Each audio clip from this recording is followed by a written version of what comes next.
नमस्कार दोस्तों, विजय एकेडमी में आपका एक बार फिर से स्वागत है। तो चलिए शुरू करते हैं आज की क्लास। इससे पहले वाली वीडियो में हमने तलपट को कवर किया हुआ है। तो तलपट को हमने बनाते समय देखा था कि तलपट में एक बात जो हमने सबसे ज्यादा हाईलाइट की थी, जो आपने भी समझी होगी, आपको भी याद होगी, वो क्या थी कि वो गणितीय शुद्धता को बताता है। मतलब अगर हमारा तलपट सही है तो हम बोलेंगे क्योंकि मैथमेटिकली उसमें कोई गलतियां नहीं है। तो आज हम जो चैप्टर पढ़ने वाले हैं उसका नाम है अशुद्धियों का सुधार। तो देखिए, इस चैप्टर में दो बातें आ रही हैं। पहला तो क्या आ रही है, पहला आ रही है अशुद्धियां और दूसरा आ रहा है सुधार। मतलब पहला क्या होगा, पहला होगा एरर, और उन एरर को हम क्या करेंगे, रेक्टिफाई करेंगे, रेक्टिफिकेशन करेंगे, मतलब उनमें क्या करेंगे, सुधार करेंगे। तो पहली तो ये बात आती है कि अशुद्धियां हो क्यों जाती हैं। तो देखिए, कोई भी गलती कोई जान करके नहीं करता है। आप या हम या कोई भी व्यक्ति अगर कोई काम करता है तो वो अपना पूरे ईमानदारी से और सही तरीके से काम करता है। बट मानव और जो भी इंसान है उसमें क्या हो जाती है, कई बार काम करते समय हमसे भी गलतियां हो जाती हैं, तो उनको भी हम सुधार लेते हैं। जैसे एक सीधा एग्जांपल अगर हम अपनी लाइफ में ले तो समटाइम्स हम क्या बनाते हैं, टी बनाते हैं, चाय बनाते हैं, तो चाय क्या हो जाती है, थोड़ी सी मीठी हो जाती है समटाइम्स। तो फिर हम क्या करते हैं, वो थोड़ी सी जो उसमें मीठापन ज्यादा हो गया है तो वो थोड़ी सी गलती हो गई है, तो उसको सुधारने के लिए हम क्या करते हैं, उसमें से थोड़ा सा मिल्क ऐड कर देते हैं। क्या ऐड कर देते हैं, मिल्क, ताकि उसकी जो मीठापन है, जो मिठास है, वो थोड़ी सी कम हो जाए और हमारी जो टी है वो परफेक्टली बन जाए। तो ये तो हो गई रियल लाइफ की बात। बट यही बात क्या होती है जब अकाउंट में कोई गलतियां होती है। तो अब अकाउंट्स में गलतियां क्या होंगी, हम अकाउंट्स में लिखते ही क्या है, तो हम अकाउंट्स में लिखते हैं क्या, मॉनिटरी। अकाउंट्स में किन को मान्यता दी जाती है, तो मुद्रा मापन की अवधारणा पर हमको याद आना चाहिए इस पर, कि मुद्रा मापन की अवधारणा क्या बोलती है कि अकाउंट्स में केवल उन्हीं ट्रांजैक्शन को जगह मिलेगी जो कैसे हो, जो मनी में हो। तो अब गलतियां भी होंगी तो किस में होंगी गलतियां, जब हम बातें क्या लिख रहे हैं, मनी की लिख रहे हैं, मतलब अकाउंट्स में जो वैल्यूज लिख रहे हैं वही लिख रहे हैं, तो क्या होगी, उन वैल्यूज में ही गलतियां होंगी। वैल्यू को लिखते समय मतलब जो ट्रांजेक्शन हम मनी में अकाउंट्स में रिकॉर्ड कर रहे हैं उसी में गलतियां होती हैं। वो गलतियां कई प्रकार की होती हैं, हम नीचे क्लासिफाई करेंगे और एक एक गलतियों को देखते जाएंगे और समझते जाएंगे। तो जो गलतियां हो रही हैं अब हम फिर क्या समझेंगे, उसको सुधारेंगे कैसे, वो समझेंगे। तो पहले तो हम ये समझे कि गलतियां हुई कौन सी हैं, तभी तो सुधार किया जाएगा। जैसे हमें ये पता तो लगे कि गलती क्या की है। जैसे मेरा एग्जांपल आपको मैंने दिया कि टी बनाने का, तो टी में हमें पता लगा कि थोड़ी सी मिठास ज्यादा हो गई है, तो उसको कम करने के लिए हमने क्या करा, उसमें मिल्क ऐड किया। तो ऐसे ही जब अकाउंट्स में कोई गलती होती है तो पहले तो क्या आइडेंटिफाई किया जाएगा, पहले आइडेंटिफाई किया जाएगा उस गलती को, मतलब उस अशुद्धियों को, उस अशुद्धि को, और फिर उसके बाद क्या किया जाएगा, उसके बाद किया जाएगा उसमें सुधार। ठीक है। तो सबसे पहले हम क्या करेंगे, अशुद्धियों को देखेंगे, उसके टाइप को आइडेंटिफाई करेंगे। आगे जब हम अशुद्धियों का सुधार समझेंगे तो हम क्या समझेंगे, पहले तो हम ये आइडेंटिफाई करेंगे कि क्या गलती हुई है पहले नंबर पर। दूसरे नंबर फिर हम क्या करेंगे कि अब इसको सुधारा कैसे जाए, क्या करना चाहिए था। मतलब पहले तो हम ये देखेंगे कि क्या गलती करी है, फिर एक्चुअल में वो काम कैसा किया जाना था ये देखेंगे, और अंत में हम क्या देखेंगे, तीसरे नंबर पे हम क्या करेंगे, उसमें सही करेंगे, सही करेंगे। समझ में आया, सही करेंगे। जैसे अगर हम एग्जांपल है हमारी टी का, कि चाय बनाने का, तो चाय में गलती क्या हो गई है, उसमें मीठापन ज्यादा हो गया। ठीक है, ये गलती हो गई है। होना क्या चाहिए था, परफेक्टली टी बननी थी, मतलब उसमें ना तो मिठास ज्यादा हो ना कुछ ज्यादा हो, एकदम परफेक्टली बननी थी। तो अब किया क्या जाए, तो अब हम करेंगे क्या, उसमें थोड़ा सा मिल्क ऐड करेंगे और हमारी चाय को क्या करेंगे, हम परफेक्टली करेंगे। तो ऐसे ही जब अकाउंट्स में कोई गलती होती है तो उसको आइडेंटिफाई किया जाएगा, फिर होना क्या चाहिए था उसको किया जाएगा, और अंत में क्या किया जाएगा, उसमें सुधार किया जाएगा। जैसे एक एग्जांपल ले लेते हैं अकाउंट्स का, फिर हम डिटेल में तो यहाँ नीचे आ ही रहे हैं। तो एक एग्जांपल ले लेते हैं कि क्या होना चाहिए था आपका, एक ले लेते हैं फिगर कि डेबिट, आप ले लीजिए एक सेल्स का फिगर, मतलब हमने क्या किया, विक्रय किया, क्या किया, विक्रय किया, सेल की, सेल की। तो क्या होना था, सेल किसको की, सेल उधार की। सेल किनको की है, तो राम को की है। ठीक है, किनको की है, राम को की है। तो अब इसका होता क्या, पाने वाले कौन है, राम है। तो Ram account debit, Ram account debit to sale account, ये हमारी क्या होनी थी, एंट्री होनी थी। ये सही तरीका है। बट हम कर क्या बैठे, हमने बुक्स खोली तो हमने देखा क्या, हमने देखा कि हमने लिख रखा है sales account, sales account debit to, sales account debit to Ram account, ये हमने कर रखी है। तो ये हमारी क्या आई, गलती आई कि sales account debit to Ram account, ये हमारी बुक्स में है, एंट्री है। मतलब एंट्री पहले हमने क्या कर रखी है, पहले हमने एंट्री कर रखी है, ये कर रखी है, क्या एंट्री कर रखी है, एक मिनट रुकिए। पहले नंबर पे जो हमने एंट्री कर रखी है वो कर रखी है sales account debit to Ram account, ये हमने एंट्री कर रखी है, मतलब ये क्या है, हमारी एंट्री है। होना क्या चाहिए था, होना चाहिए ये था कि Ram account debit to sales account, ठीक है, Ram account debit to sales account, ये होना चाहिए था। तो अब हम क्या करेंगे, अब हम सही एंट्री करेंगे, जो सही एंट्री करनी है।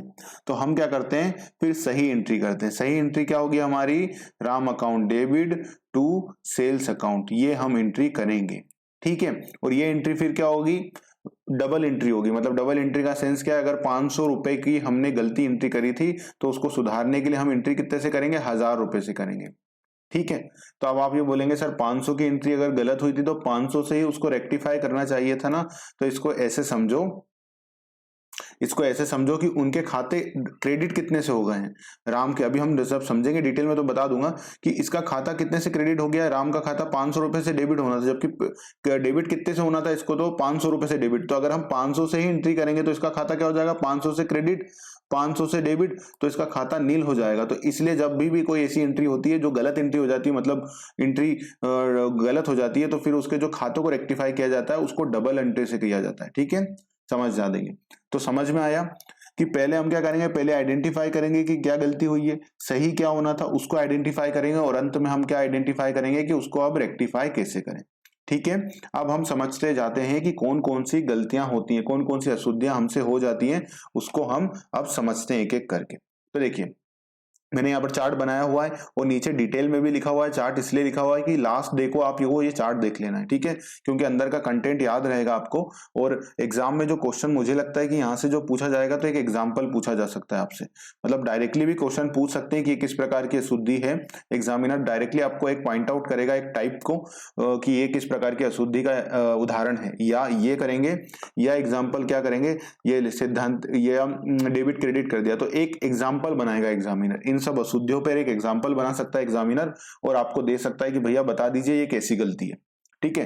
तो एग्जाम्पल आ सकता है इन सभी गलतियों में से किसी एक पर, जो मुझे लगता है आपके एग्जाम में, ठीक है। तो चलिए फटाफट से कवर करते हैं अशुद्धियों का वर्गीकरण। अब हम क्या करेंगे, अशुद्धियों को क्लासिफाई करेंगे, क्योंकि ताकि हम आसान रहे उसको समझने में कि हाँ ये गलतियां इस प्रकार की हैं, ये गलतियां इस प्रकार की हैं, तो उसमें क्या हो जाएगा, हमको आसानी रहेगी उसको समझने में और उसको सुधारने में, ठीक है। तो सबसे पहले नंबर पर जो गलती आती है वो क्या है, पुष्प पालन के दृष्टिकोण से गलती, मतलब errors from book keeping point of view, मतलब जो हमने पुस्तक पालन रखी है, जो बुक्स रखी है उसके अनुसार कौन कौन सी गलती होती है। मतलब जब बुक्स बना रहे हैं, हम क्या कर रहे हैं, जब बुक्स बना रहे हैं, जब बुक्स में एंट्रियां कर रहे हैं, तो उस समय कई गलतियां हो जाती हैं हमसे, तो उसको कौन सी गलती कहा जाता है, तो उसको किसके अंदर क्लासिफाई करेंगे, पुस्तक पालन के अंतर्गत, पुस्तक पालन के दृष्टिकोण से अशुद्धियां। तो कौन कौन सी गलती हो जाती है, तो पहले नंबर पर जो गलती आती है उसमें आती है छूट या भूल चूक की अशुद्धियां। पहली कौन सी आती है टाइप, भूल चूक या छूट या भूल चूक की अशुद्धियां। मतलब कौन सी, ओमिशन, मतलब हम भूल ही गए, हम भूल गए, हम क्या कर गए, भूल ही गए। भूल गए का मतलब यहाँ पर क्या हुआ कि हमको कोई एंट्री करना थी और वो एंट्री करने से ही रह गई। जैसे मैंने आपको ट्रायल बैलेंस में भी एग्जांपल दिया था, तो जैसे मान लीजिए हमने क्या करा, हमको करना था यहाँ पर देखिए सेल्स, क्या करना था हमको, सेल एक 500 रुपए की हमने सेल करी, है ना, किसको करी, राम को करी। तो हमको एंट्री बनानी थी, हमें सेल्स बुक में एंट्री करनी थी 500 रुपए की, और राम के खाते में फिर उसकी पोस्टिंग करनी थी, ये होना था। बट उस दिन हम जल्दी में थे और या किसी कारण से हमने क्या करा, ये एंट्री ही रिकॉर्ड नहीं करी, मतलब पूरी की पूरी एंट्री ही भूल गए हम रिकॉर्ड करने से, कोई सेल ही नहीं रिकॉर्ड करी, तो ये इसके अंतर्गत आएगी। तो देखिए एक तो क्या होती है इसमें भी पूर्णतः छूट जाने वाली अशुद्धियां, मतलब क्या करा है हमने, कुछ भी एंट्री नहीं करी, हमने पूर्णतः छूट गई। मतलब राम को जो 500 रुपए की सेल करी थी ना, वो पूरी की पूरी सेल ही नहीं लगी, ना तो उसकी राम के खाते में कोई एंट्री हुई है, ना हमारे सेल्स लेजर में एंट्री हुई है, या अगर हमने सेल बुक रखी होगी, सहायक भैयों के अंदर सेल बुक भी रखते हैं हम, तो उसमें हमने उसमें भी एंट्री नहीं करी, मतलब पूरी तरह से 100%, इसको क्या बोलेंगे हम, 100% भूल गए हम, कुछ याद ही नहीं है, 100% हम पूरी तरह से इस ट्रांजेक्शन को भूल जाएंगे। तो जब पूरे ही कोई अकाउंट के ट्रांजैक्शन को पूरी तरह से भूल जाया जाता है तो उसको क्या कहा जाएगा, पूर्णतः छूट जाने वाली अशुद्धियां। अब दूसरे पॉइंट पर तो समझ में आया पूर्णतः छूट जाने वाली अशुद्धि का एग्जांपल, जब हम कोई ट्रांजैक्शन हुआ है और वो ट्रांजैक्शन रिकॉर्ड करना ही रह गया, तो उसको क्या बोलेंगे, पूर्णतः छूट जाने वाली अशुद्धियां। जैसे एक और एग्जांपल ले लेते हैं कि जैसे राहुल, ठीक है, राहुल नाम तो सुना ही होगा। तो राहुल को हमने क्या करा है, राहुल को हमने रेंट पे करा है। क्या पे करा है, रेंट को। ये हमारे मालिक थे, तो इनसे हमने क्या ली थी, शॉप दी, किराए पर ली हुई थी। तो राहुल को हमने क्या करा, रेंट पे करा। क्या करा, रेंट का भुगतान करा। कैसे करा, कैश में भुगतान करा। तो इनको हमने कैश में भुगतान करा रेंट का। सपोज कितने का, 10,000 रुपए का इनको भुगतान करा है। कितने का भुगतान करा, 10,000 रुपए का। तो ये पेमेंट तो कर दिया, पर इसकी एंट्री हमको बुक्स में लिखनी थी। तो हमने क्या करा, एंट्री बुक्स में लिखी ही नहीं। क्या करा, एंट्री बुक्स में लिखी ही नहीं, हम भूल गए। ये एंट्री को लिखना हम क्या कर गए, भूल गए। तो ये कौन सी एंट्री, ये कौन से ट्रांजेक्शन कहलाएंगे जिसमें हम पूरा की पूरा ट्रांजेक्शन ही लिखने से भूल जाते हैं, पूर्णतः छूट जाने वाली अशुद्धियां। ठीक है, मैं चार्ट से आपको समझा रहा हूं, फिर डिटेल में जब पढ़ेंगे तो एक बार और फटाफट से करा दूंगा, तो कोई दिक्कत नहीं आएगी। ठीक है, तो चलिए अब फटाफट से इसलिए थोड़ा सा यहां ले लेते हैं। आंशिक रूप से छूट जाने वाली अशुद्धियां। अब आंशिक रूप से छूट जाने वाली अशुद्धियां का मतलब ये होता है, पार्शियली ओमिशन का मतलब ये होता है कि थोड़ा तो हमने रिकॉर्ड कर लिया और थोड़ा भूल गए हैं। अब थोड़ा रिकॉर्ड कर लिया और थोड़ा भूल गए हैं, ये कैसी बात हुई। तो देखिए ये ऐसे बात हुई, मैं बता देता हूं आपको कि कैसे हुआ ऐसा, कि हमने एक एंट्री तो कर ली और फिर उसकी जो है बाकी हम जो उसकी इफेक्ट देना भूल गए। इसका मतलब क्या हुआ, इसका मतलब ये हुआ कि हमने एंट्री तो करी।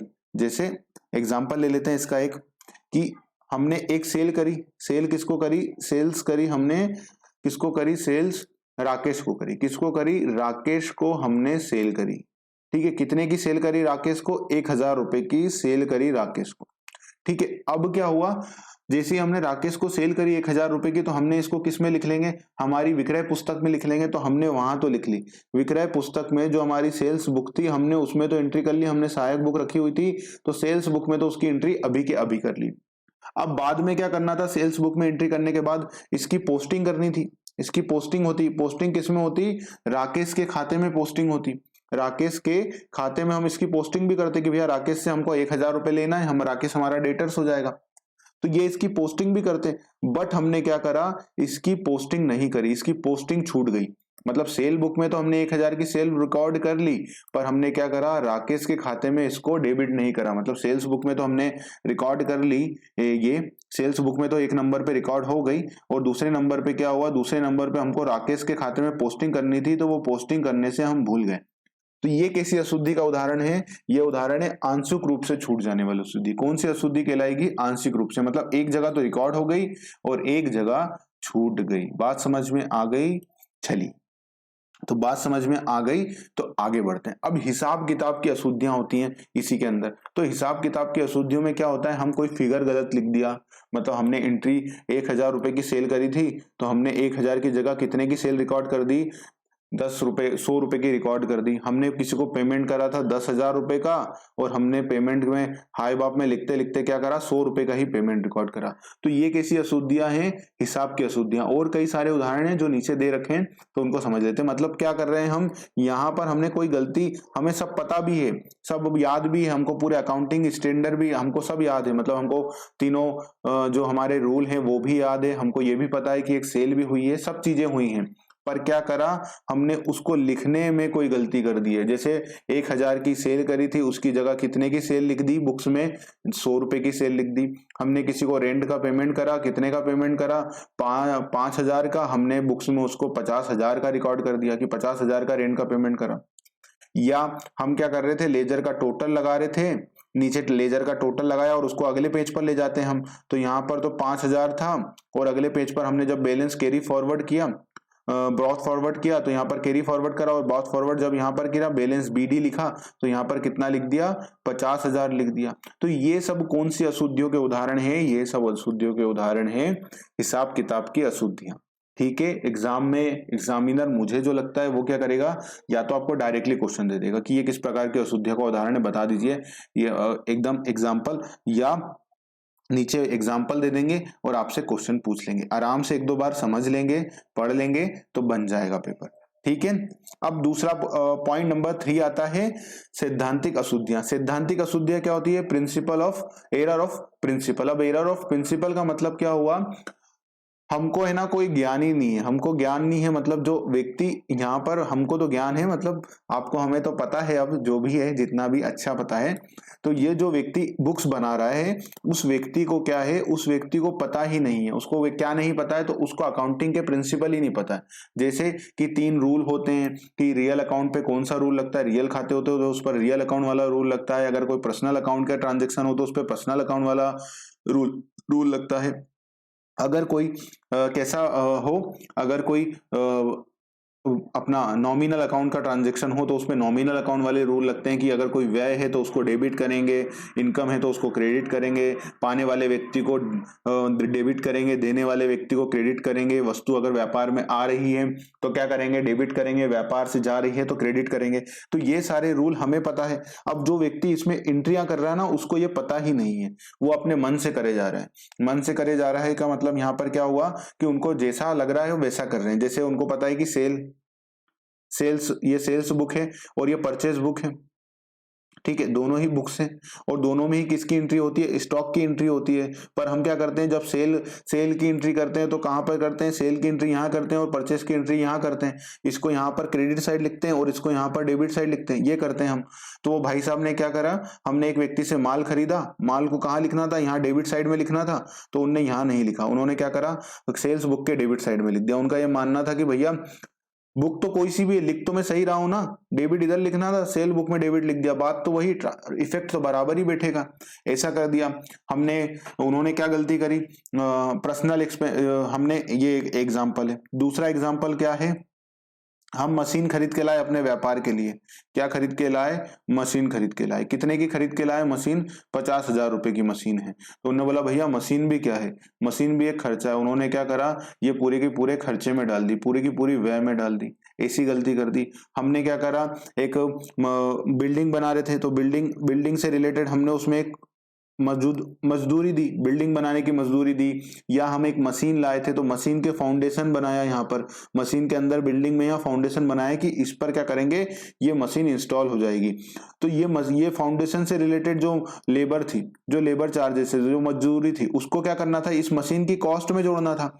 तो वो भी हमने क्या ले लिया, वो भी हमने व्यय में ले लिया। तो ये कैसी गलतियां हैं, ये सारी कैसी गलतियों के उदाहरण हैं, तो ये उदाहरण है सैद्धांतिक गलतियों के। कैसे उदाहरण है, प्रिंसिपल के उदाहरण है। मतलब आपको प्रिंसिपल्स जो हैं अकाउंटिंग के, उनका ज्ञान नहीं है तो आप ऐसी गलतियां कर रहे हैं। तो इसको क्या बोलते हैं, सैद्धांतिक अशुद्धियां। बात समझ में आ गई, ठीक है।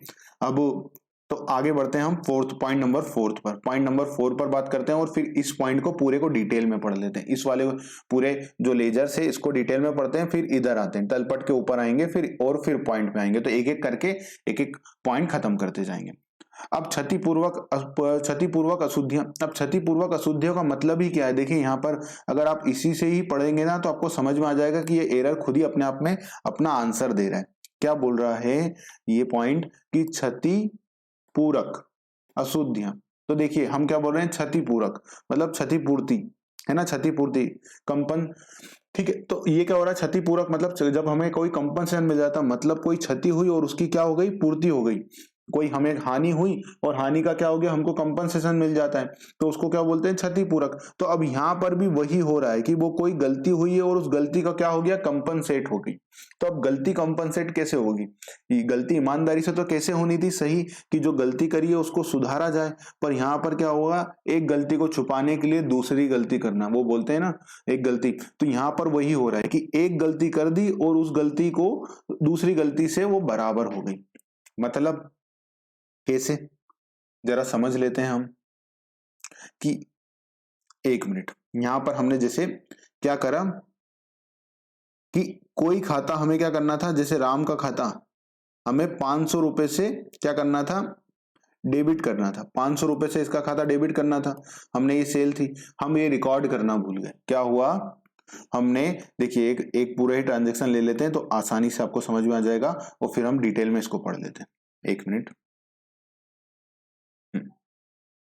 चलिए यहां पर आ जाइए कि राम का खाता था, ये राम थे, है ना। राम को हमने क्या करी थी, राम को हमने सेल करी थी। तो हमारी एंट्री क्या बन जाएगी, एंट्री बन जाएगी Ram account debit to sale account, ये होनी थी एंट्री, ठीक है।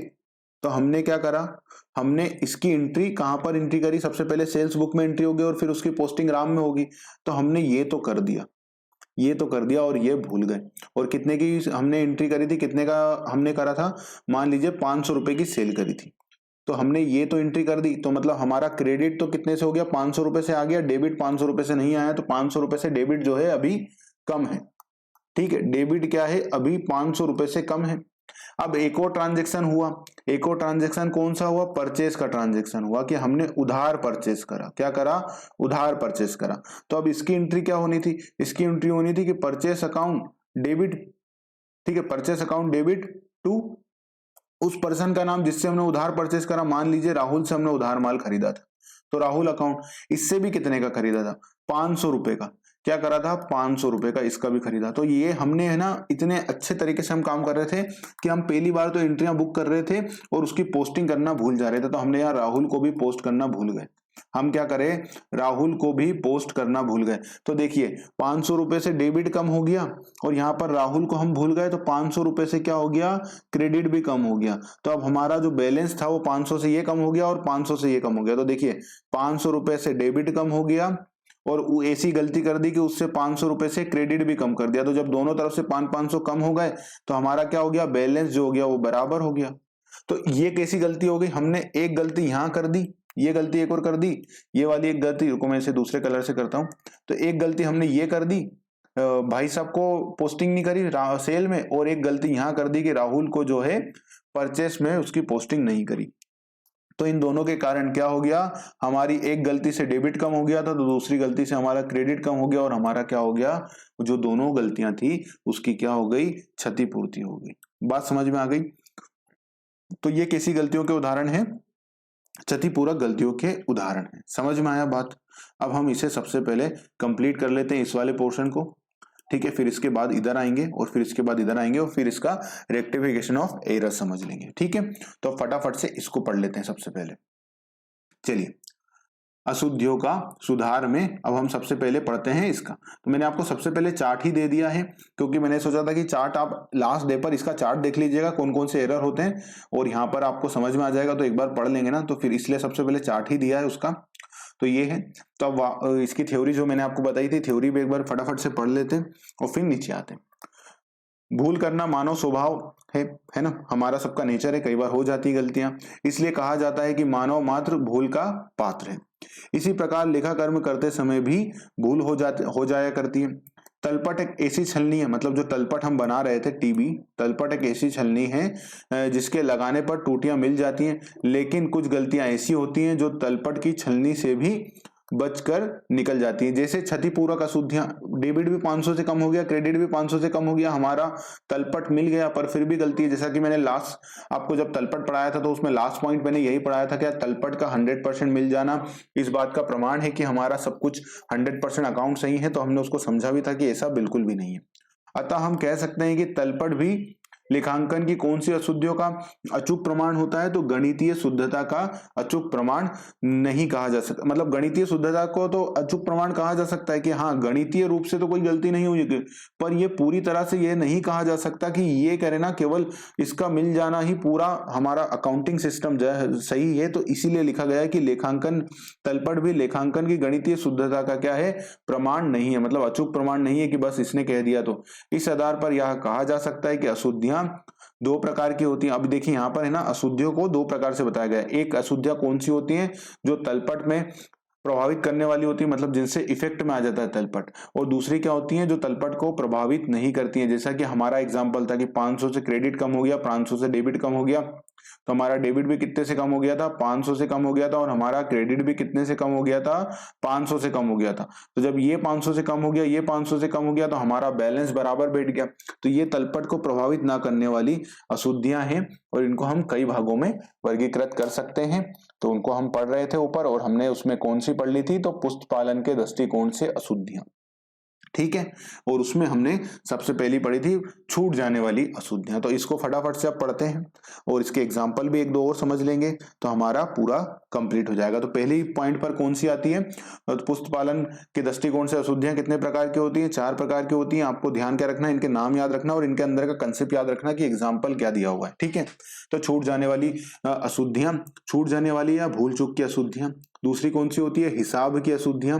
ठीक है, तीसरी कौन सी अशुद्धि होती है, तो तीसरी अशुद्धि होती है प्रिंसिपल की अशुद्धियां। कौन सी अशुद्धियां, प्रिंसिपल की अशुद्धियां। चौथी कौन सी अशुद्धि होती है, जो चौथी होती है क्षतिपूरक अशुद्धियां। ठीक है, चौथी कौन सी होती है, चौथी होती है क्षतिपूरक अशुद्धियां। ठीक है, ये बात समझ में आ गई। चलिए चलिए अब फटाफट से हम आगे बढ़ते हैं ये। ठीक है, तो पहला नंबर पे पॉइंट पढ़ते हैं, कौन सी, छूट जाने वाली अशुद्धियां। कौन सी अशुद्धि होती है पहले नंबर पर, छूट जाने वाली अशुद्धियां। जैसा कि मैंने बताया छूट जाने वाली अशुद्धियां मतलब हम क्या हो गया है, हम अकाउंट्स में लिखने से ही रह गए, हम अकाउंट्स में कुछ लिखने से ही भूल गए। हम 100 या तो हम क्या हो गया, या तो हम 100% भूल गए हैं तो वो पूर्णतः छूट जाने वाली अशुद्धियों में आती है, या हम क्या करा है 50% भूल गए या कुछ कम भूल गए। मतलब जैसा कि मैंने आपको इसके ऊपर भी एग्जांपल दिया था कि हम पूर्णतः भी कैसे भूल गए हैं, तो उनको अब हम वापस से पढ़ लेंगे। मैंने नीचे एग्जांपल भी इसलिए दिए हुए हैं। ये वे अशुद्धियां होती हैं जो किसी व्यवहार को लेखा पुस्तकों में पूर्ण रूप से अथवा आंशिक रूप से, पूर्ण रूप से कौन सी वाली अशुद्धि थी, जिसमें हम जो सेल था, जो हमने सेल्स करी थी, जो विक्रय करा था, वो क्या हो गया था, हम 100% भूल गए थे। विक्रय को बुक्स में रिकॉर्ड करने से 100% हमसे चूक हो गई थी, हम भूल गए थे, तो वो पूर्णतः अशुद्धियां हो गई थी। और आंशिक अशुद्धियों का उदाहरण कौन सा दिया था मैंने, कि हमने क्या करा था, जो परचेस करी थी, जो परचेस करा था उसको परचेस बुक में तो लिखा था, हमने उसको परचेस बुक में तो रिकॉर्ड करा था, बट क्या हुआ था, उसकी जब पोस्टिंग करनी थी, मतलब जब हमने खतौनी करी थी, तो जब पोस्टिंग करते समय हमने क्या करा था, पोस्टिंग करते समय हम जो है भूल गए थे, हमने पोस्टिंग नहीं की थी। तो ये कैसी अशुद्धियों का उदाहरण है, ये आंशिक अशुद्धियों का उदाहरण है। और ये कैसा है, पूर्णतः छूट जाने वाले अशुद्धियों का। तो आंशिक रूप से भूल जाने के कारण उत्पन्न होती है। इन भूलों को व्यापक रूप से निम्नानुसार स्पष्ट किया जा सकता है। तो पहली कौन सी आ जाएगी, पूर्णतः छूट जाने वाली अशुद्धियां। अब पूर्णतः छूट जाने वाली अशुद्धियां कौन सी होती हैं, तो देखिए, यदि किसी सौदे को नकल बही, मतलब जो हमारी जनरल थी उसमें, या सहायक बही हो, जैसा कि मैंने आपको बताया सहायक बही हम कई प्रकार के होते हैं, हमने उसे भी पढ़ा है। सहायक पुस्तकों में लिखा ही ना जाए, मतलब हम पूर्णतः भूल गए, कहीं भी रिकॉर्ड नहीं करा, 100%, जिसको क्या बोलेंगे, पूर्णतः छूट जाने वाली अशुद्धियों को क्या बोलेंगे, 100% भूल गए हैं हम। ठीक है, और यहां आप लिख सकते हैं ध्यान रखने के लिए, इसका फॉर्मूला नहीं है कि 50%, मैं आपको ध्यान रखने के लिए बोल रहा हूं। तो 100% जहां पर हम भूल गए तो उसको बोलेंगे पूर्णतः, और जहां पर हम 50% भूल गए, मतलब एक काम थोड़ा तो काम कर लिया, थोड़ा काम भूल गए, तो उसको बोलेंगे 50%। ठीक है, तो उसे पूर्णतः छूट जाने वाली अशुद्धियां कहा जाता है। जैसे उदाहरण के लिए हमने दिया हुआ है कि कार उधार खरीदी, हमने क्या करा, कार जो है वो उधार खरीदी थी, किंतु उसकी प्रविष्टि नकल बही में भूल गए, करना ही भूल गए, हम भूल ही गए पूरी तरह से कि कार परचेस करी थी, कार यूज कर रहे हैं, पर उसको बुक्स में रिकॉर्ड ही नहीं किया है। ठीक है, दूसरा क्या है, मोहन को माल वापस किया, हमने क्या करा, जो माल खरीदा था मोहन जी से, उनको वापस कर दिया। ठीक है, माल खरीदा, माल वापस किया, मोहन को माल वापस किया, किंतु विक्रय वापसी बही में उसका लेखा ही नहीं किया, जो सेल्स रिटर्न, जो विक्रय, मोहन को माल वापस किया, हमने माल उनसे खरीदा था, मोहन को माल वापस किया, हमने उनसे क्या करा था, माल परचेस करा था, तो यहाँ क्रय वापसी बही आएगा, यहाँ पर क्या आएगा, क्रय वापसी बही आएगा, क्योंकि मोहन को माल वापस किया, हमने उनसे माल खरीदा था, तो हम उनको वापस माल करेंगे, तो वहां पर क्या होएगा, क्रय वापसी। या यहां पर लिख लीजिए मोहन ने, केवल आप लिख लीजिए को की जगह ने लिख लिए, मोहन ने माल वापस किया, तो हमारा पूरा एग्जाम्पल बैठ जाएगा। ठीक है, मोहन ने माल वापस किया, किंतु विक्रय वापसी बही में उसका लेखा नहीं किया गया, तो यहां पर क्या होगा, ने, मोहन ने होगा, तो या ये होगा। और अगर को होगा तो फिर वहां क्या हो जाएगी, क्रय वापसी। तो आप ने लिख लीजिए, मैं इसको अपडेट करवा दूंगा। ठीक है, मोहन ने क्या करा, मोहन ने माल वापस किया, और किंतु विक्रय वापसी बही में उसका लेखा हम नहीं करा, मतलब विक्रय वापसी सेल्स रिटर्न हो गई, मोहन ने माल हमसे खरीदा था, और फिर क्या करा, हमने उसको उसका माल वापस कर दिया। तो जब मोहन ने हमारा माल वापस कर दिया, मोहन जी आए, ये हम हैं और ये हमारे मोहन जी हैं, तो मोहन जी आए और हमसे माल खरीद के ले गए। फिर थोड़े दिन बाद उन्होंने बोला, नहीं सर आपका माल अच्छा नहीं है, आप अपना माल वापस ले लीजिए, तो उन्होंने हमें माल वापस कर दिया। तो अब हमें क्या करना था, जिस समय हमने उन्हें माल बेचा था, सेल करी थी तो हमने उसकी बुक्स में रिकॉर्ड करा होगा, सेल्स बुक में उसकी रिकॉर्डिंग की होगी। तो अब जब मोहन जी माल वापस कर रहे हैं तो उसको सेल्स रिटर्न बुक में भी हमें रिकॉर्ड करना था, तभी तो हमारे ट्रांजेक्शन मिलेंगे, तो हम वो करना भूल गए। तो इस प्रकार की अशुद्धियों को सुधारने के लिए साधारण नकल प्रविष्टि की जाती है। मतलब इसमें कुछ नहीं होता है, इसमें क्या हुआ, भूल गए तो कर दो, सिंपल यही बात बोलेंगे ना हम, कि जो गलती हो गई है तो कोई बात नहीं है, अब उसको सुधार लो। आप भूल गए तो अब रिकॉर्ड कर लो। तो इसमें तो बस एक क्या होता है, एक जर्नल एंट्री हो जाती है सीधी सी बस। जैसे एग्जाम्पल एग्जाम्पल ये कि हमने जैसे राहुल को सेल करी, क्या करी, राहुल को सेल करी थी, राहुल को सेल करी थी, कितने की सेल करी थी, 500 रुपए की। इसकी एंट्री नहीं करी बुक्स में, तो भैया अब क्या करो, बस एंट्री कर दो। तो हम एंट्री कर देंगे, क्या एंट्री कर देंगे कि राहुल को उधार माल बेचा था, तो Rahul account debit to sales account, ये हमारी एंट्री आज रिकॉर्ड कर दो बस। तो इसमें तो क्या होती है, एक सीधी सी एंट्री होती है, मतलब इसमें कोई गलती क्या होती है, छूट जाने वाली अशुद्धियां सबसे आसान होती है। इसमें एक आपको एंट्री पास करनी होती है, एक ही एंट्री। क्यों, क्योंकि कुछ भी ट्रांजेक्शन नहीं हुआ है, तो आज उसकी एक एंट्री कर दो। समझ में आ गई बात।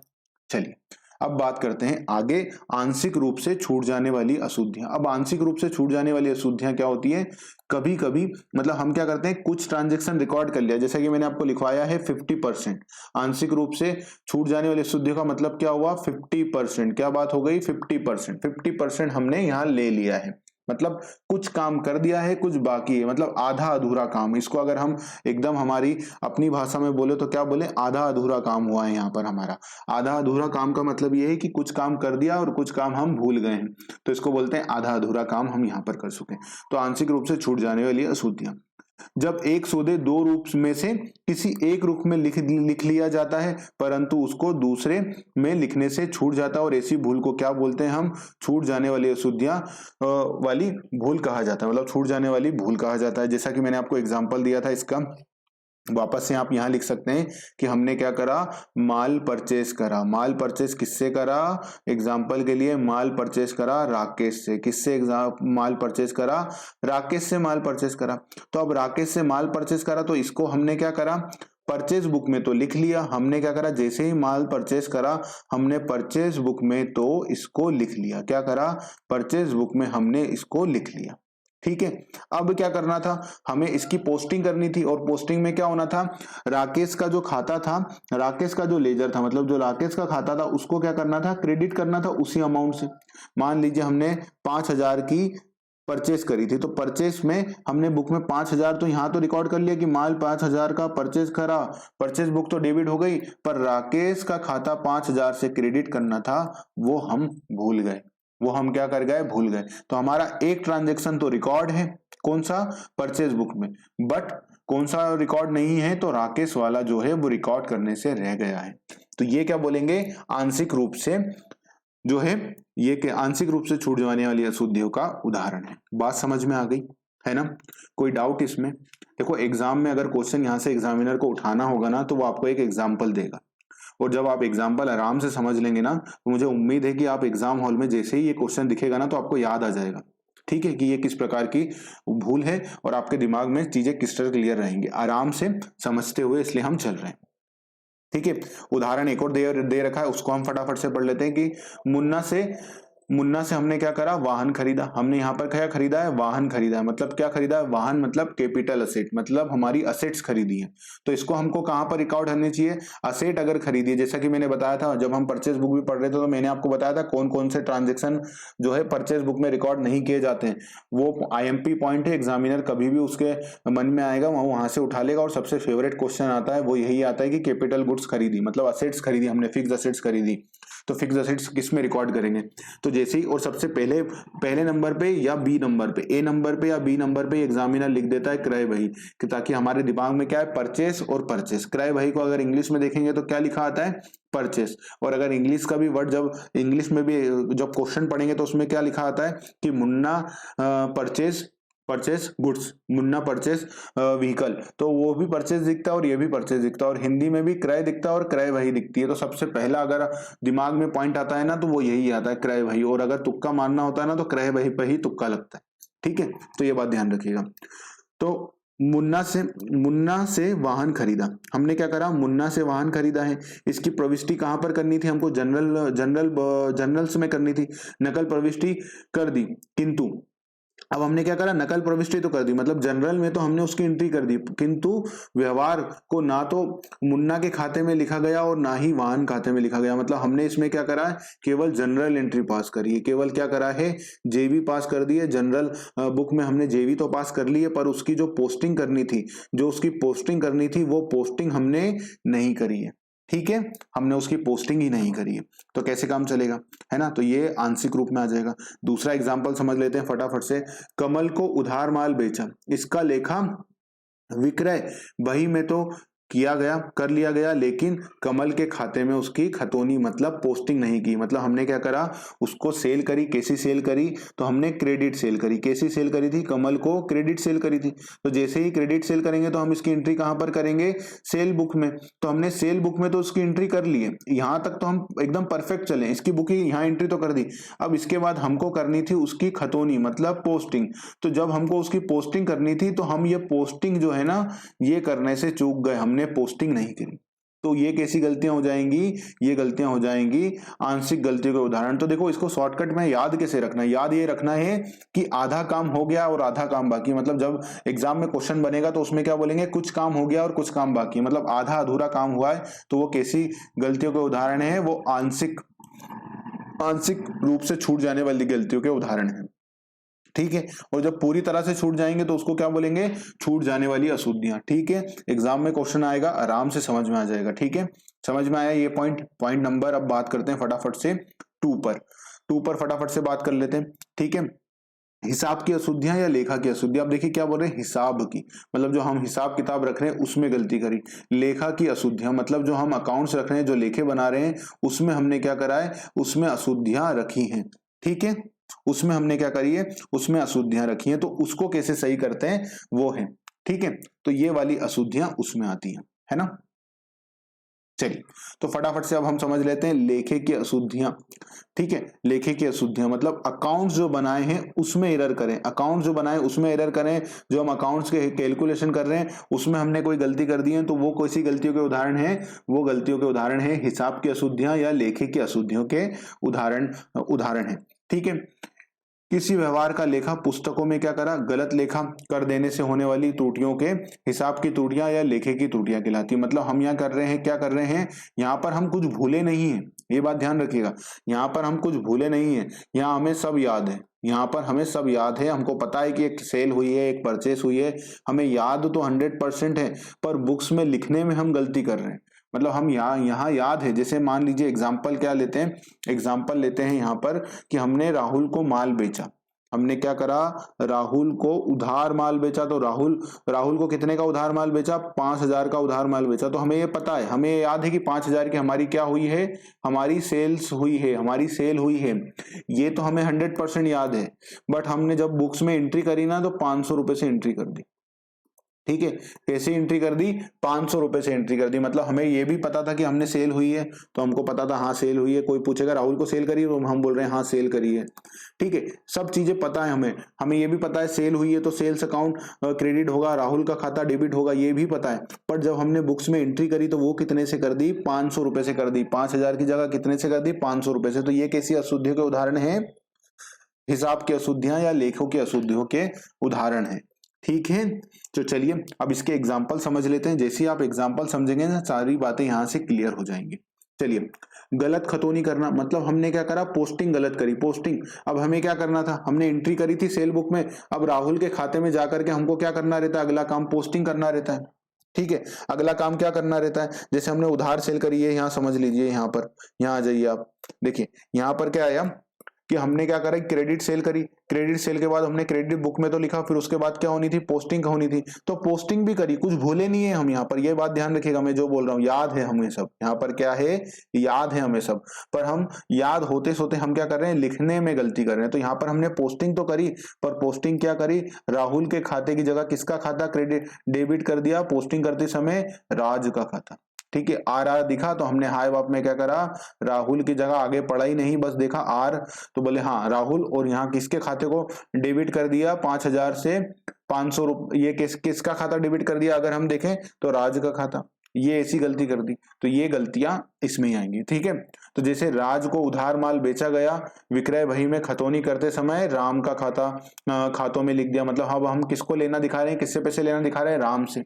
ठीक है, मीना को कितने का माल बेचा, मीना को 413 रुपए का माल बेचा, परंतु जब उसके खातों में खतौनी कर रहे थे तो कितना लिख लिया, 314 लिख दिया, मतलब वही 5000 का माल की जगह कितने का लिख दिया, 500 का लिख दिया, इस तरह की गलती कर दी।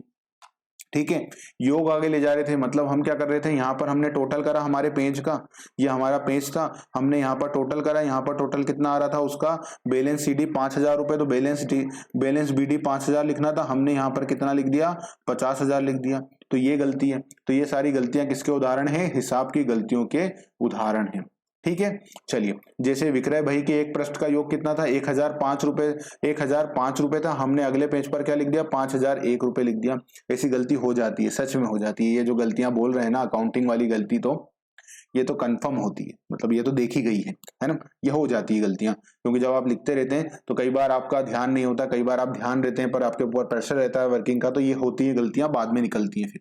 ओके, तो खातों के गलत पक्ष में लेखा होना, अब खातों के गलत पक्ष में लेखा होना मतलब खाते में तो लिखा पर उसके दूसरी साइड हमने लेखा कर दिया। जैसे कभी भूल में किसी खाते के नाम पक्ष में लेखा करने के बजाय हमने क्या करा, उसके खाते के जमा पक्ष में लेखा कर दिया। मतलब हम क्या कर रहे हैं, हमें पता है कि सेल में ही रिकॉर्ड करनी है, सेल में भी गए, सेल में पोस्टिंग करने भी गए मान लीजिए, या हम राज के खाते में भी गए, हमको पता है राज का ही खाता है, तो राज का खाता क्या होना था, राज का खाता सेल करी थी तो डेबिट होना था, बट हाई बाप में हमने क्या करा, उसका खाता क्रेडिट कर दिया। हमको सब आता सब है, बट गलती से हमने क्या करा, डेबिट की जगह क्या कर दिया, क्रेडिट कर दिया, या क्रेडिट की जगह क्या कर दिया, डेबिट कर दिया। मतलब नाम यहाँ पर क्या आएगा, क्रेडिट पक्ष, नाम पक्ष की जगह क्या कर दिया, नाम पक्ष की जगह जमा पक्ष मतलब डेबिट पक्ष, और जहां पर हमको क्या करना था, जमा मतलब क्रेडिट करना था, तो क्रेडिट की जगह हम वहां पर किस में लेखा कर देते हैं, डेबिट में लेखा कर देते हैं।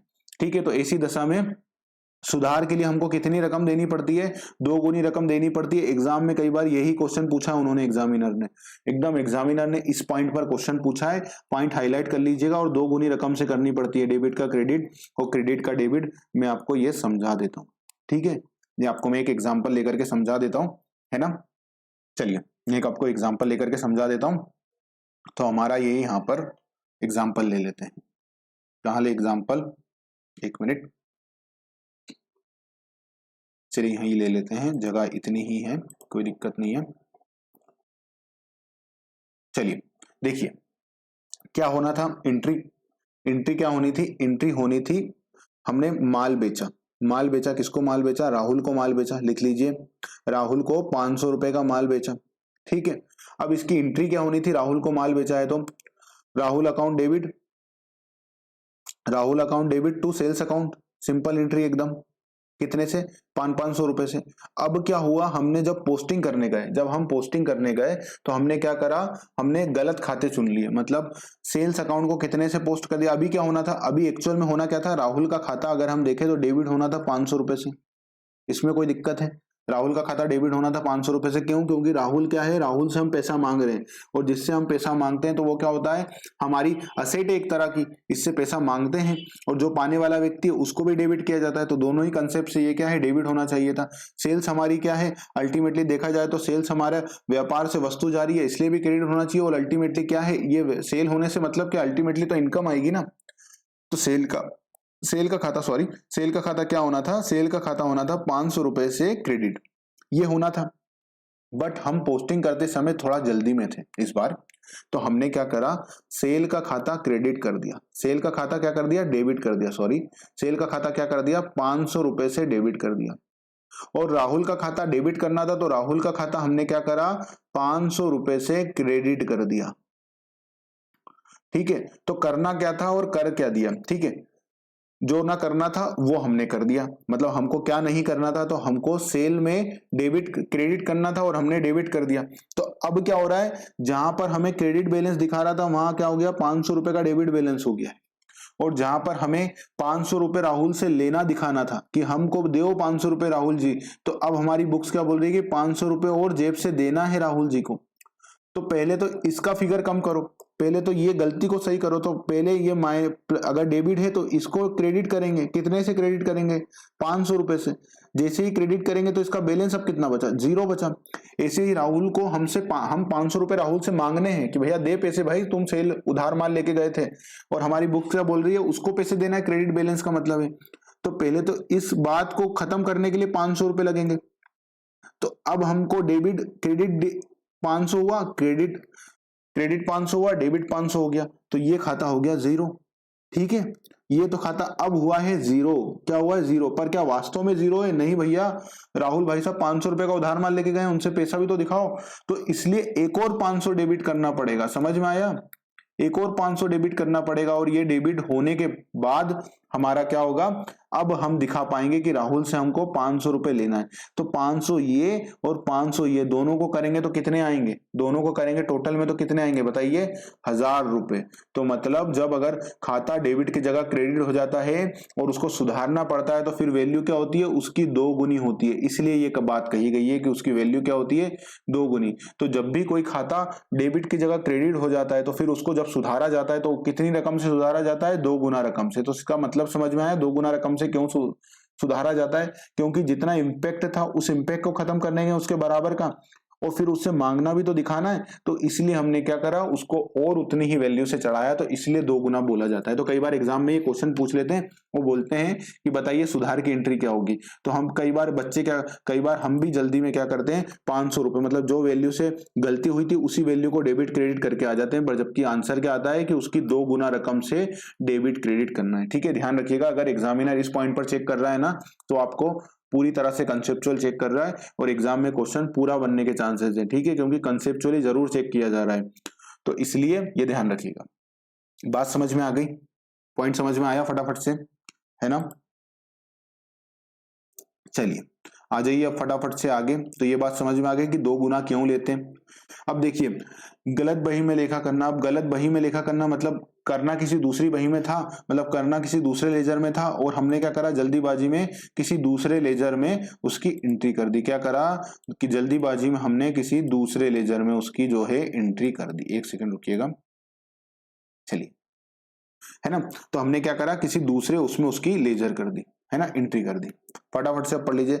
तो गलत बही में लेखा, जैसे राम को प्राप्ति बिल को देय बिल में बही में लेखा कर दिया। मतलब हमको क्या हो रहा था, BR बिल्स रिसीवेबल मिल रहा था, बिल्स रिसीवेबल मिल रहा था, तो उसकी एंट्री क्या में होनी थी, बिल्स रिसीवेबल में होनी थी। हमने क्या कर दिया, बिल्स पेबल में उसकी एंट्री कर दी। बिल्स रिसीवेबल में एंट्री होनी थी और बिल्स पेबल में हमने उसकी एंट्री कर दी, मतलब BR में होनी थी और हमने क्या कर दी, बिल्स पेबल में उसकी एंट्री कर दी। किसमें कर दी, बिल्स रिसीवेबल में एंट्री होनी थी और हमने किसमें कर दी, बिल्स पेबल में उसकी एंट्री कर दी। तो अब मतलब हमको मिलने वाले थे राम से पैसे, BR मिला हुआ था, हमने उसको देने वाले में चढ़ा दिया। तो फिर वापस से हम उसको सही करेंगे, और सही करेंगे अगर गलत एंट्री होती है तो फिर क्या करते हैं, फिर उसको हम पहले तो निगलेक्ट करते हैं, फिर सही एंट्री करते हैं। आगे हम उसे भी समझेंगे। चलिए, शेष राशि गलत निकालना। जैसे हमने क्या करा, टोटल बैलेंस निकाल रहे थे, क्या निकाल रहे थे, बैलेंस निकाल रहे थे, तो वो बैलेंस गलत निकाल लिया। 500 रुपए का बैलेंस निकालना था, हमने क्या करा, कैलकुलेशन पता नहीं कैसी करी, हमने क्या करा, 500 की जगह 5000 का बैलेंस निकाला, मतलब कैलकुलेशन मिस्टेक, मैथमेटिक मिस्टेक करी। तो शेष राशि गलत निकालना, जैसे किसी देनदार लेनदार के खाते का शेष जो है, मतलब बैलेंस जो है, बैलेंस क्या है, कम या अधिक निकाल देना। निकलना क्या था, निकलना था 500 रुपए का बैलेंस, हमने पता नहीं कैलकुलेशन क्या करी, कुछ माइनस प्लस में गलती कर दी और क्या हो गया, उसका बैलेंस कितना आ गया, 5000 रुपए आ गया। तो ऐसी गलती।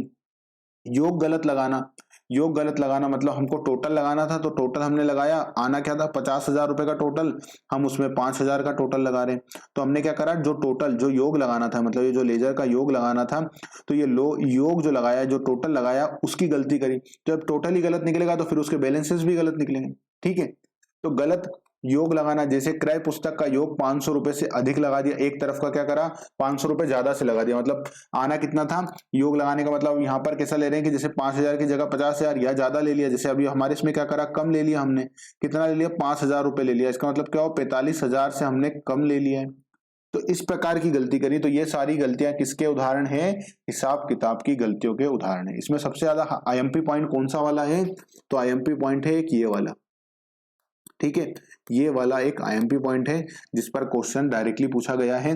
सारे ही IMP हैं, बट ये वाला ज्यादा IMP है, क्योंकि इसमें कौन सा वाला कंसेप्ट चेक होता है, डुअल अमाउंट वाला कंसेप्ट चेक होता है। तो ध्यान रखिएगा, एग्जाम में क्वेश्चन पूछ सकते हैं इस पॉइंट से। ठीक है, चलिए बात करते हैं आगे सिद्धांतिक गलतियां। सिद्धांतिक गलतियां क्या है, मतलब हमें जो प्रिंसिपल है, रियल अकाउंट, नॉमिनल अकाउंट और पर्सनल अकाउंट, ये जो रूल है डेबिट क्रेडिट के, ये रूल का ही ज्ञान नहीं है। मतलब जो अकाउंटिंग कर रहा है पर्सन, उसको डेबिट क्रेडिट के रूल का, जो प्रिंसिपल्स है अकाउंट के, उनका ज्ञान नहीं है, तो फिर वो क्या कर रहा है, ऐसी गलतियां कर रहा है। तो जब किसी व्यक्ति को सिद्धांतों का ज्ञान नहीं होता है तो उसको क्या बोला जाता है, उसके द्वारा जो गलती की जाती है, फिर उस गलती को क्या कहा जाता है, सिद्धांतिक अशुद्धियां कहा जाता है।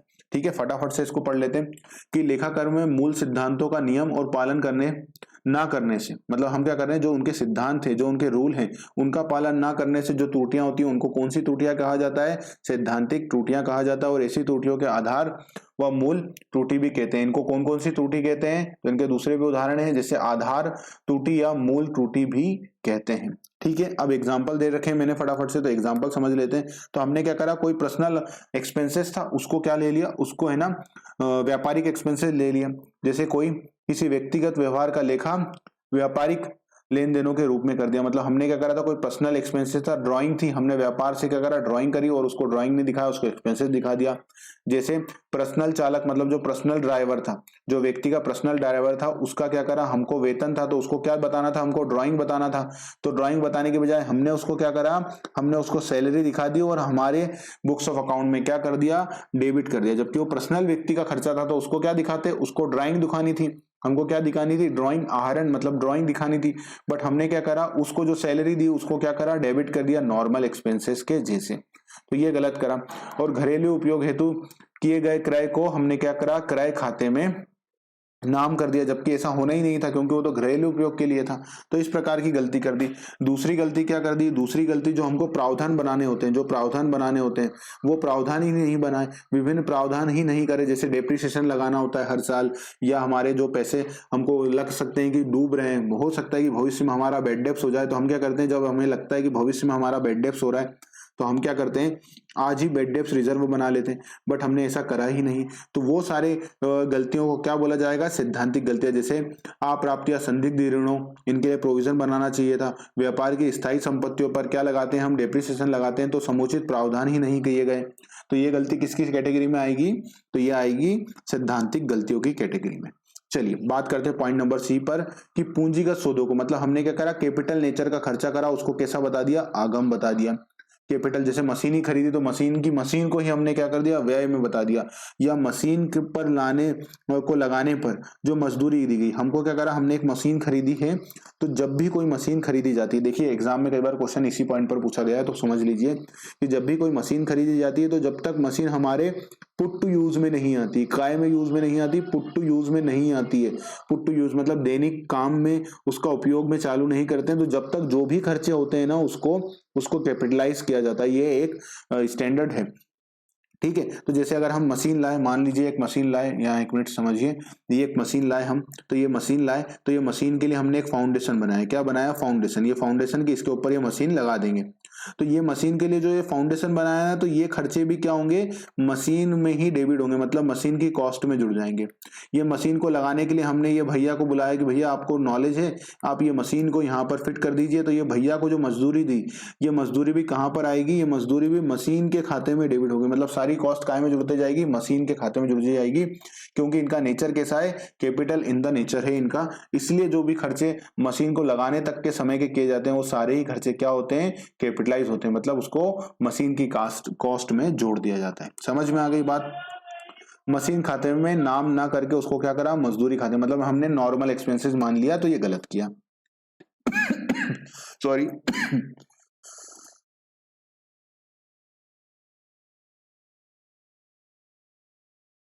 सॉरी। चलिए, तो समझ में आया। तो देखिए, अब बात कर लेते हैं आगे, समायोजन लेखे नहीं करना। मतलब समायोजन लेखे ना करना, जो एडजस्टमेंट एंट्रियां करनी थी हमें, जो हम बोलते हैं कि भैया ट्रायल बैलेंस बनाने के बाद, फाइनल ट्रायल बैलेंस बनाने के पहले हम क्या करते हैं, फाइनल एडजस्टमेंट एंट्रियां करते हैं, क्योंकि अब उसके बाद क्या बनेंगे, हमारे बुक्स ऑफ अकाउंट बनेंगे।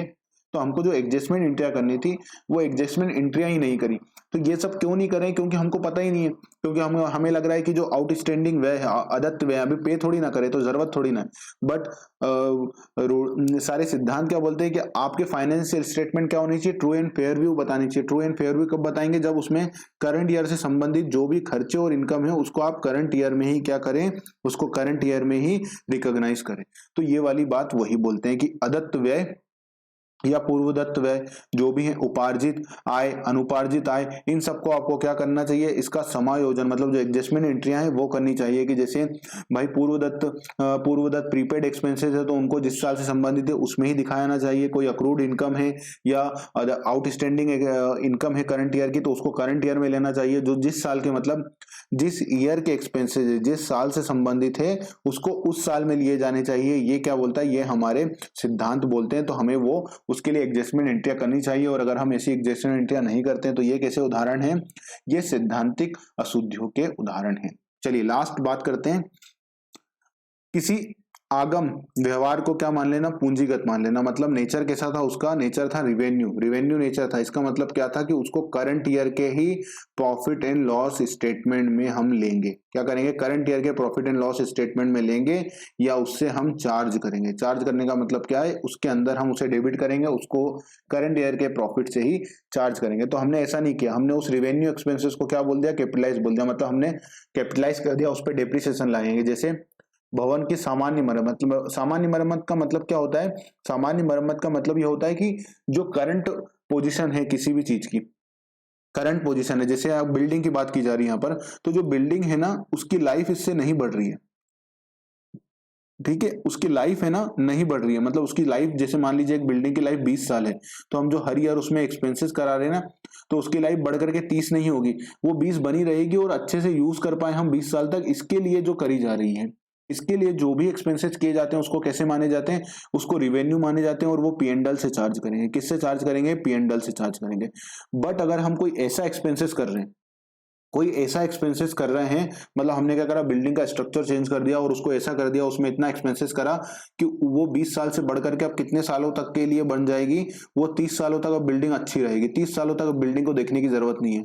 तो उसकी लाइफ कितने से बढ़ गई? 10 साल से बढ़ गई। तो जब ये 10 साल से बढ़ाने के लिए जो एक्सपेंसेस करें ना, इस बार जो एक्सपेंसेस करें, इस एक्सपेंसेस को क्या बोलेंगे हम? कैपिटल बोलेंगे। इस एक्सपेंसेस को हम क्या बोलेंगे? कैपिटल बोलेंगे और इसको कैपिटलाइज करेंगे। बात समझ में आई है ना? तो जब जो बिल्डिंग है अगर उसकी इफिशियंसी बढ़ जाए या जब उसकी लाइफ बढ़ जाए या उसका जो प्रोडक्शन, अगर कोई मशीन की बात की जाए तो उसकी प्रोडक्शन कैपेसिटी बढ़ जाए। जैसे एक मशीन थी, है ना, रिवेन्यू और कैपिटल नेचर के वो समझ लेते हैं 1 मिनट में। मशीन थी, मशीन की कैपेसिटी कितनी थी? 5000 यूनिट की थी। हमने उसमें एक प्रोडक्ट, उसमें एक मॉडिफिकेशन किया और थोड़े पैसे लगाए तो उसकी कैपेसिटी कितनी बढ़ गई? उसकी कैपेसिटी 7000 हो गई। तो ये जो 2000 बढ़ गई उसकी कैपेसिटी, तो इस समय जो एक्सपेंसेस लगे ना, इस समय जो एक्सपेंसेस लगे, इस एक्सपेंसेस को क्या बोलेंगे? इस एक्सपेंसेस को बोलेंगे कैपिटल नेचर के। बट अगर बट अगर क्या होता? बट अगर ये होता कि इनकी जो कैपेसिटी है ना, कैपेसिटी उतनी ही रहती। जैसे अगर कोई मशीन थी, मशीन की कैपेसिटी थी 5000 यूनिट की और इसकी कैपेसिटी 5000 की यूनिट की ही रहती, पर उस रिपेयर एंड मेंटेनेंस से, एनुअल मेंटेनेंस से क्या होता? वो अच्छे से काम कर पाती। मतलब ये 5000 यूनिट जैसी बना पा रही है अच्छे से, ऐसी ही बनाती रहती। तो वो जो खर्चे हैं उसको रिवेन्यू मानेंगे। बात समझ में आई? आगम कब मानेंगे और कैपिटल कब मानेंगे, है ना? एग्जाम में कई बार क्वेश्चन इस पॉइंट पर, एग्जामिनर एक क्वेश्चन उठा के पूछ लेता है, इसलिए जब ये पॉइंट आया तो मैंने आपको समझा दिया। तो आपको समझ में आ गई हम कब बोलेंगे किसी बात को रिवेन्यू? जब उसकी कैपेसिटी बढ़ जाए। जैसे बिल्डिंग की कैपेसिटी 20 से बढ़कर 30 हो गई तो जो खर्चा करा वो कैपिटल है। 5000 कैपेसिटी वाली मशीन की कैपेसिटी बढ़कर 7000 हो गई तो वो खर्चा कौन सा है? कैपिटल है। बट अगर ऐसा नहीं हुआ तो वो कैपिटल, वो खर्चा कैसा है? वो खर्चा सामान्य है। बात समझ में आ गई? चलिए इसको फटाफट से कंप्लीट करते हैं और लास्ट पॉइंट को फिर कंप्लीट करते हैं। और लास्ट पॉइंट है हमारा, वो है क्षतिपूर्वक अशुद्धियां। क्षतिपूर्वक अशुद्धियां क्या होती है? अब देखिए क्षतिपूर्वक क्या बोल रही है? जो क्षति हुई, मतलब जो गलती हुई, एक गलती करी और दूसरी गलती करी तो उन दोनों की गलतियों के कारण क्या हो गई? उसकी पूर्ति हो गई। तो ऐसी गलतियों को क्या बोलते हैं? क्षतिपूर्वक अशुद्धियां बोलते हैं। और क्षतिपूर्वक अशुद्धियों का कारण क्या है? क्षतिपूर्वक अशुद्धियां तलपट में भी पकड़ में नहीं आती। क्यों? क्योंकि एक गलती हुई, दूसरी गलती ने उसको सेट ऑफ कर दिया, तो बराबर हो गई। जैसे हमारा डेबिट बैलेंस 500 रुपए से कम लगा, मतलब हमने एक डेबिट का बैलेंस 500 रुपए से लिखना भूल गए, और एक क्रेडिट में भी हम 500 रुपए से एक ट्रांजेक्शन लिखना भूल गए, तो क्या हो गया, हमारा 500 रुपए से डेबिट कम हो गया, 500 रुपए से क्रेडिट कम हो गया। एग्जाम्पल नीचे दिया हुआ है बट मैं समझा देता हूं। देखिए 1 लाख रुपए का हमारा होना था ट्रायल बैलेंस का बैलेंस, डेबिट का भी क्रेडिट का भी, बट क्या हुआ, एक ट्रांजेक्शन हम 1000 रुपए का डेबिट साइड उसकी पोस्टिंग करना भूल गए, मतलब जो डेटर्स था उसकी पोस्टिंग करना हम भूल गए। और ऐसी एक और गलती करी, एक क्रेडिटर से हमने माल खरीदा था, उसको 1000 रुपए का पेमेंट दिखाना था, वो क्रेडिट साइड भूल गए, तो 1,000 से हम दोनों ही तरफ ट्रांजेक्शन को रिकॉर्ड करना भूल गए। तो अब हमारी बुक्स का वैल्यू क्या आ रही होगी, अब हमारी बुक्स की वैल्यू आ रही होगी कितनी, 99,000 इधर और 99,000 इधर, तो हमारी बुक्स तो क्या हो जाएगी, हमारा ट्रायल बैलेंस क्या हो जाएगा, बराबर। पर गलती तो हुई है, एक डेबिट लिखना भूल गए हैं, एक क्रेडिट लिखना भूल गए हैं, तो ये कैसी अशुद्धियां हैं, ये अशुद्धियां ऐसी हैं जो तलपट की भी पकड़ में नहीं आती है। तो एक और एग्जामिनर क्वेश्चन पूछता है, एग्जामिनर क्वेश्चन क्या पूछता है कि वो कौन सी अशुद्धियां हैं जो तलपट में प्रकट नहीं होती हैं, ठीक है। तो उसका सबसे प्राइम है, अगर कोई सा पॉइंट होता है ना जिस पर एग्जामिनर चेक करना चाहता है, तो उसका सबसे पहला पॉइंट ये होता है क्षतिपूरक अशुद्धियां, ठीक है। क्षतिपूरक अशुद्धियां ऐसी अशुद्धियां होती हैं जो तलपट में प्रकट नहीं होती हैं। क्यों नहीं होती हैं, उसका एग्जांपल समझा नीचे, जब हम ये पढ़ेंगे तलपट से प्रकट होने वाली अशुद्धियां या तलपट से ना प्रकट होने वाली अशुद्धियां, तो इसमें भी ये बात आएगी, है ना। तो ये तो प्रकट, हम ये देखिए यहाँ पर आ गई क्षतिपूरक अशुद्धियां, तो ये तो पढ़ेंगे। तो एग्जामिनर जब अगर यहाँ से क्वेश्चन पूछता है तो उसका सबसे जो पॉइंट होता है वो ये वाली पर होता है, ये वाले पॉइंट को उठा करके वो जरूर लाते हैं आपके एमसीक्यू में, एक जरूर से ये पॉइंट रखेंगे, ठीक है। कौन सी अशुद्धियां, क्षतिपूरक अशुद्धियां। फटाफट से अब इसे पढ़ लेते हैं और हम कंप्लीट करते हैं। इन त्रुटियों को इस प्रकार 2 या 2 से अधिक त्रुटियां हो जाती हैं, मतलब क्या होती हैं, 2 या 2 से ज्यादा, मिनिमम 2 तो होंगी। 2 क्यों होंगी, क्योंकि एक गलती ये करी है, उसको कंपनसेट करने के लिए कम से कम एक गलती तो करना ही पड़ेगी ना, तभी तो ये बराबर होगा कि 1000 की हमने यहाँ गलती कर चुके थे। अब जब तक 1000 की गलती मिनिमम नहीं होगी तब तक तो ये कंपनसेट ही नहीं होगा। तो मिनिमम एक हो सकती है, 2 भी हो सकती है। कैसे, 500 रुपए का एक क्रेडिट एक व्यक्ति का छोड़ दिया और 500 रुपए का एक क्रेडिट एक और व्यक्ति का छोड़ दिया, तो 2 छोड़ दिए 500 के, तो 1000 का टोटल आया। तो मिनिमम कितनी होगी, मिनिमम 2 तो गलतियां होंगी तभी क्षतिपूरक होगी, ठीक है, मिनिमम 2। और मैक्सिमम कितनी भी हो सकती है, ठीक है। और अधिक त्रुटियां हो जाती हैं और वे क्या करती हैं, एक दूसरे का सॉरी